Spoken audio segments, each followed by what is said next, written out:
Last April 2, 2024, our hardworking senator from Davao, Senator Bongo, conducted a hearing for the Committee on Health and Demography, where I raised several concerns in the medical community. One is the bullying of residents by their senior consultants. And after that, Mr. President, it opened a can of worms, if you will, dahil sunod-sunod po natanggap ko na mga tawag mula po sa medical community, particular na po mga doktor, because they want to clean their ranks, and they came to me voluntarily to offer information that would help na para mapaganda po ang pamamalakad sa ating medical community. Now, I also raised the question about the violation of the Generics Act of 1988. I mentioned to Health Secretary Ted Herbosa that there are instances when patients and hospitals are forced to purchase expensive branded medicines from the hospital pharmacy. Minsan pa, walang choice ang pasyente sa branded o generic pag nirasyon na ng nurse ang mga gamot. Sa hirap ng buhay, naniniwala po ako sa dikain ng Generics Act natin dahil kawawa po ang pangkaraniwang mamamayan na walang pambili ng gamot. I was surprised when Secretary Herbosa said that there are instances where doctors really prescribe branded medicines because sometimes it is more effective and more potent. Sinabi ko po sa kanya, kung ganun pala, bakit dapat hindi na-aproba ng FDA ang nasabing generic na gamot kung wala naman pala itong bisa? Mas lalong mapapamahal si Juan de la Cruz. Kung ang murang gamot ay hindi naman pala gumagana, dapat dumadaan talaga sa masusing pagsisiyasat ng FDA ang mga ito. Nung nasabing hearing na yon, ko na inilatag kay Secretary Herbosa ang issue tungkol sa mga junket trips ng mga doktor sa iba't ibang bansa kung saan sponsor ang mga pharmaceutical companies. Medyo nagtalo kami ni Secretary Herbosa dahil dito sabi niya bawal na daw ito dahil tayo ay signatory ng Mexico Protocol kung saan bawal ang mga medical professionals na tumanggap ng mga benefits or gifts from pharma companies. Sabi niya, sinusunod daw ito ng mga medical organizations. Ang hindi ko po maintindihan, bakit ayaw aminin ni Secretary Herbosa ang rampant na practice na ito? Wala daw po siyang knowledge na rampant ito. Sabi niya, ang junket ay nung araw nangyayari bago na pirmahan ang Mexico Protocol. Pero kung meron daw may mga regulations na pwede namang kasuhan ng mga pharmaceutical companies na lumabag dito, paulit-ulit siya niyang sinasabi na kasuhan ng mga pharma companies. Ang pinagtataka ko po, hindi pa it takes two to tango. Dapat may liability din ang mga doktor. Medyo marami pong hindi natuwa sa akin sa medical community. Gusto ko po linawin, malaki pong respeto ko sa medical practitioners. Sabi po, sila po ang ating mga frontliners and they have proven time and time again na sila ay mga bayani. But this lukewarm reception of my concerns is what bothers me. Bakit parang hindi bothered ang DOH? Talaga bang walang dapat ikabahala? Hindi po. After the hearing, ang daming nag-confirm ng mga sinabi ko. Mga doktor po mismo ang lumapit sa akin after that hearing. Apparently, I opened a can of worms in the medical and pharmaceutical industry. Mr. President, a well-respected doctor approached me regarding a multi-level marketing scheme involving doctors and a certain pharmaceutical company, the Belkens Pharmaceutical Incorporated, in existence for 17 years. Under the scheme, doctors are given gifts, watches, cars, cash, etc. for them to meet their quota. They also earn from doctors in their downline. Under the scheme, ang mga doktor ay pinipilit ang mga gamot sa mga pasyente kahit hindi po kailangan ng pasyente. They even have coaches who monitor and supervise them in pushing the products. The pharma companies are able to track the activities of these doctors and determine who are indeed delivering and performing well. Ibig sabihin, nakamonitor po ang aktibidad ng mga doktor base po sa kanilang mga pagreseta. While it is not illegal per se, on the part of doctors, it is unethical and immoral.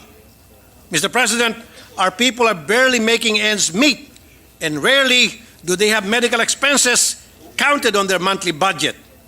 Kaya po, pag may nagkakasakit, bawat sentimo ay mahalaga. This MLM scheme is troubling for the medical community for several reasons. Una, malamang hindi nag-iisa itong kumpanyang ito. Ang balita ko, dahil dito lang sa Manila, sila nagko-concentrate, ngayon lumawak na sa probinsya. Dati sa mga cardio department. Ngayon, mas maraming department na ang gumagaya. Pangalawa, kawawa naman ang mga may sakit dahil siya ay napipilitang bumili ng mga gamot na hindi naman pala nila kailangan. Sayang ng pera nila dito, baka lumala pa ang kanilang sakit. Pangatlo, this puts the medical field in a bad light. Patients are going to second-guess the prescription of their doctors. Sa medical field, there is premium on trust because it is a specialized field na hindi naman naintindihan ng pangkaraniwang tao. So kung wala kang tiwala sa doktor, bakit di ka nalang pumunta sa doktor? O i-google na lang ng mga tawang sakit nila, and that is very dangerous. We have to review the Generics Act of 1988 and the Universally Accessible, Cheaper and Quality Medicines Act of 2008. Kasi nga po, si Secretary Herbosa mismo nagsabi na may mga gamot na hindi clinically effective. Sinabi po yan mismo ni Secretary Herbosa, galing mismo yan sa kanyang bibig, na meron daw po mga branded na gamot, na meron daw po mga generics na gamot na hindi raw po effective, kaya hindi raw niya po yan piniprescribe nung siya po ay nagpa-practice pa bilang isang doktor. Not all medicines are created equal. Some have varying bioefficacy and bioequivalence. Kung ganoon pala, bakit hindi ito in-address ng FDA? Why do we approve generic medicines and tell people that it is the same as branded ones kung hindi naman pala ito epektibo? I still believe in generic medicines, pero dapat it should really be equivalent to branded ones insofar it is clinically effective. The FDA is to be at the forefront of this concern. What tests are they doing to check on the potency of these medicines? Paano nakapasok sa merkado ito mga ineffective na gamot? Malawak ang sakop ng mga scheme na ito sa pharma industry. Kasamang FDA, mga opisyal ng ospital na in charge sa procurement, mga doktor na nagbibigay ng prescription, at pati sa mga drugstores na minsan sinasabi ay wala ng stocks na mga generic medicine para lamang mabenta ang branded.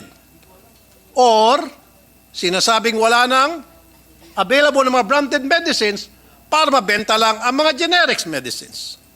Nagkasanga-sanga na po ang problema. Ang tawag po dito ay switching, na kuminsan ay kasabot din daw po, unfortunately, ay mga tao na nagbabantay sa butika. Isa pang lumapit sa akin after the hearing sa committee ay ang sumbong ng isang doktor sa Bulacan. Ang concern niya naman ay practice ng isang doktor na nagkakandak ng multiple pterygium surgeries in a day. Minsan, 38 surgeries sa isang araw. At ang requirement niya sa mga tao ay basta may PhilHealth ID. Libre na ang surgery mo. Siya ay nakakapag-claim ng 30,000 surgery per eye. He recruits patients from different towns and barangays. It has been 2 years since the doctor reported this sa PhilHealth, pero wala pong nangyayari.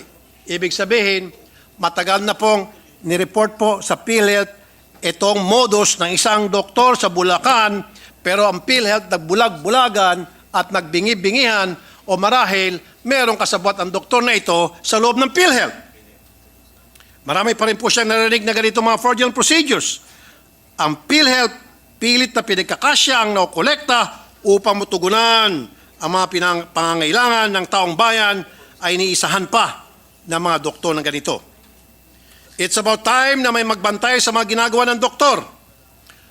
Opo, Mr. President, nandyan nga yung Professional Regulations Commission sa tulong ng Board of Medical Examinees.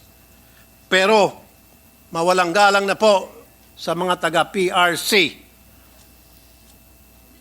Daig nyo pa po ang pagong kapag kayo po'y kumilos dyan.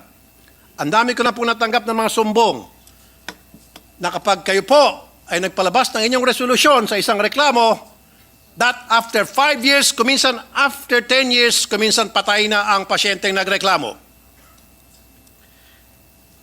Bakit napakabagal umaksyon ng PRC sa mga reklamo ng medical malpractice? Sa magkanong kadahilanan?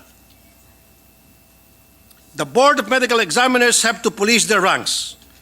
They have to protect industry from these unscrupulous and greedy doctors who put their financial interests ahead of their duty to providing health care to the people. Mr. President, our doctors should be put at a higher standard compared to other professions. According to the Supreme Court, the medical profession directly affects the very lives of the people, unlike other careers which, for this reason, do not require more vigilant regulation. I hope that through the Committee on Health and Demography, we can end these schemes that harm the medical field and our people. I believe there is a need to put stiffer penalties for these unethical and immoral acts. They must be declared illegal. Finally, it will be useless if these laws could not be implemented by a competent disciplinary board. The PRC must go to the bottom of why administrative cases filed against doctors are not resolved. Finally, FDA must review its procedure in regulating the pharma industry to ensure only quality medicines are given to patients. It is the policy of the state to protect public health, and when public interest or circumstances of extreme emergency so require, it shall adopt appropriate measures to promote and ensure access to affordable quality drugs and medicines for all. That ensure that these are not just words, but a reality for our people. Thank you, Mr. President. Salamat po. Maraming salamat, Senator Raffy Tulfo. Majority